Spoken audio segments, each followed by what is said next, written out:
ضوي الفرن تيحمى وجيبي صينية، بايرك، فخارة اللي بدك اياه تنعمل طبخ. رح نبلش نقطع كل الخضرة اللي عنا، خليهم كبار تما يفرطوا بالفرن. عندي شوية فطر هيك تعبانين رح احطهم، وتوم، كمان لوبيا. بستعمل بطاطا حلوة وعادية، بعرف شو اسمها بس بعرف انه انا عبالي كان لحمة ورز وخضرة، بس ما عبالي فاصوليا ولا بازيلا ولا بامية. ما في شي بالدنيا بيزبط ولا بصل وبندورة. بعد ما حطينا شي وصارت لوحة. عندي لحمة قلت له للحام بدي اياها تكون طرية، فبعتقد حطلي فتيلة.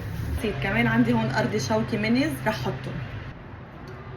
زيت زيتون بدنا نحط منيح، ملح قد ما انتو بتحبوا، فلفل اسود، 4 بهارات، هون اكليل الجبل منشف مش حكتر، شوي زنجبيل، رب بندورة، ملعقة كبيرة.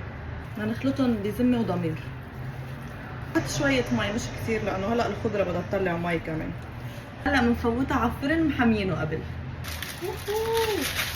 هي بس كمان رح اعطيها هيك وجه من فوق شوي قبل ما يوصل جوز. هيدي طبختنا خلصت، يا ريت فيكم تشموا الريحة.